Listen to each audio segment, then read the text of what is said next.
Yo, how's it going everybody? You got Sketch here and welcome back to the channel. On this episode we're looking at one of Jaleco's arcade ports that made it over to the Super Nintendo, and after looking at P47MD2 a little bit ago, it felt appropriate to play one of their games that was published the same year as its arcade release. We're checking out Super Earth Defense Force, developed and published by Jaleco, releasing in 1992. This port does make a few changes compared to its arcade coin-op, but it does keep most of the original intact for the home version. But before banging on too much more, let's check out the story. The Azima Empire has set up their headquarters on the dark side of the moon, and after attacking planet Earth, they're rumored to be developing a super weapon that can destroy human life in its entirety. The Earth Defense Force sends in the XA-1 fighter to stop the invasion and destroy their secret weapon. Gameplay wise, you've got a 2D horizontal shoot 'em up that spans through 6 challenging stages, and even going into the options menu will show that you have 2 difficulty settings of normal or hard. This should tell you off rip this is going to be a tough one despite having a few helpful things for your journey. You start each level being able to pick one of 8 weapons of various strengths and shot speeds, but whatever you pick is what you have for that level. The homing and S-laser can carry through majority of the game and are a bit easier to use overall. The photon, grenade, and Vulcan cannons are more difficult to use but have much higher damage out of the gate. Each weapon can be upgraded to level 5, and after that, each level gained will give you an additional hit point which can stack to 5+ hits. You gain level XP by downing enemies and formations and taking down the major enemies as well. To help with those enemies, your craft has satellite options that orbit your ship, and with each level upgrade comes a new ability, and once your options can home in on enemies is where your ship becomes very powerful. Keep in mind however that the enemy is staying in step with your upgrades and bringing more of the squad the stronger you get. Good news is if you get shot down during a stage, you can try again while keeping all the XP you've gained up to that point. Bad news is you have to start from the beginning of the stage and will only have 3 continues to finish the whole game. The stages start off fairly challenging, and the stage order is interesting since stages 4 and 6 feel the most difficult. While your levels do stack, if you don't complete a stage, stage 4 is where the game will really start to beat the brakes off you, especially by that boss encounter. This encounter will have 5 laser pods that move across the screen that will track you and then unleash a barrage of fire in formation before breaking off to track you again, before repeating the process. This is also one of several multi-phase encounters, with the second part firing tracer rounds and half-moon wave bullets. Stage 5 by comparison isn't as bad, but moving forward, beyond stage 2, the homing setting of your options should be selected to not only give you more breathing room, but to constantly damage the bosses since mission failure means starting over again, from the beginning of the stage. Bosses and enemies will take a lot of damage, and figuring out how to dish out as much as you can becomes the game within the game. Taking out full enemy formations will also give you bonus points from 3 to 10k, and these will help you level up faster towards the next upgrade or livestock.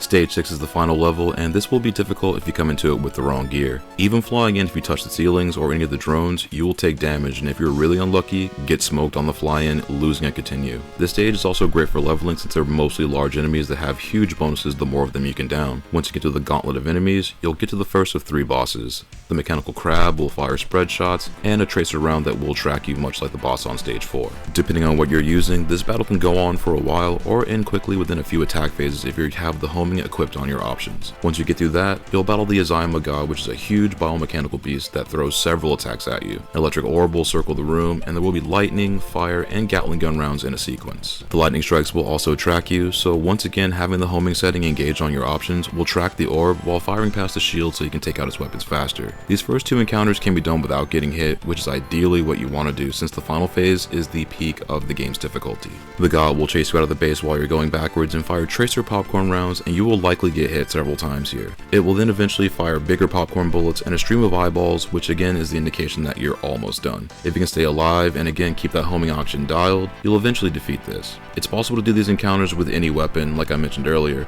but the ones with higher damage are going to be the move to end this encounter much faster. Graphics wise, Super Earth Defense Force looks pretty good compared to the handful of shoot 'em ups for the Super Nintendo, and has some impressive sprite work and Mode 7 effects. Sprites are huge here, and at a glance will make you think that your hitbox is also huge. Luckily, your hitbox is smaller than you think, making it possible to weave through bullet patterns, but after a point you will need to go around some of them. You get a decent variety of enemies, with several new ones being introduced on each stage. Some enemies do repeat, but each stage does add in a couple more enemies to down. Stages are pretty sick with a lot of parallax and layered scrolling, with its opening stage sending you through the clouds and into the dusk of night before the first boss encounter. The variety of stages is decent, with stage 4 being a standout as you move through deep space and watching a space colony get sliced in half. Mode 7 effects are on full display here, with rotation and scaling in a similar vein to Space Megaforce at times. The last 2 stages are dynamic, with stage 5 flexing more of the Mode 7 graphics, and stage 6 having the detailed inner workings of the Azima base. Boss designs feel like a cross between the the R-Type and Darius series of games, since you get that almost sea monsters mixed with robots feel. The final boss has that R-Type feel with the Azimagod encounter, so you can tell the team was well versed with shoot 'em ups of the era. Bosses are all large, having damage animations as you move through each phase of their encounters, and the bosses themselves are mainly spectacles of size more so than having a lot of dynamic animations during battle.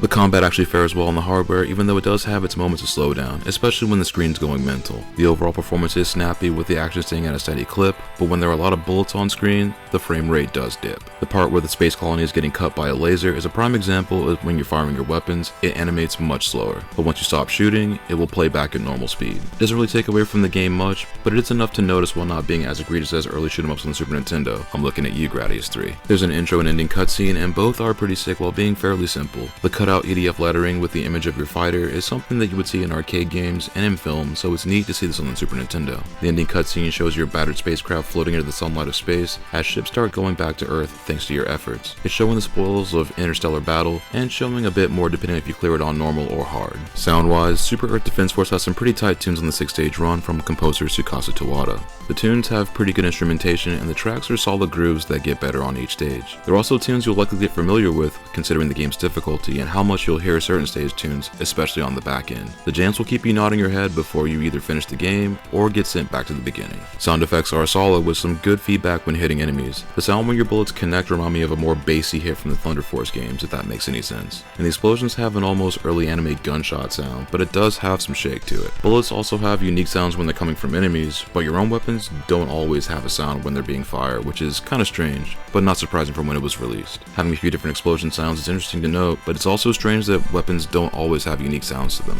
To sum it all up, Super Earth Defense Force is a good shoot 'em up for the Super Nintendo and is a challenging one. This is one that veterans will likely get the most out of considering there are no checkpoints, so essentially going for 1 coin clears is essentially what you want to aim for. While you can continue and keep your level, you want to save those continues for the end since the difficulty only increases as you go along. It's a good looking game despite the sound not hitting quite as hard as the visuals. This one does seem to get overlooked in the conversation of good shoot 'em ups for the system, but it's totally worth your time if you're willing to learn the mechanics and are down for the challenge. You can definitely have fun with this one, but expect to get smoked while learning how it all works, but it is a rewarding one to finish considering it's on the more difficult end. Super Earth Defense Force gets a 7.5 out of 10 and comes recommended for more hardcore shoot 'em up fans since this one is tough. Players of any skill level can approach it, but the difficulty spike at the halfway point is sharp, granted players get to that point. It's a good looking game, but the performance does dip a bit when enemies and bullets are more hectic, which they absolutely will get. For what's on offer for the Super Nintendo, in this genre, it's not a bad one at all, but there are better ones on the system. It's also a cheap pickup, going for around $15 for loose cards, or about $60 to $90 for complete copies. It's also available on the Switch and their Super Nintendo expansion pack, so if you're into shoot 'em ups, especially the more challenging ones, play this one however you can. And if you made it this far into the video, thank you so much for watching. If you find these videos helpful, that's awesome, I'm glad to use it as a resource. Check back often, we'll have more reviews and commentaries come up in the near future. But until then, take it easy and stay safe out there. I'll see you on the next one.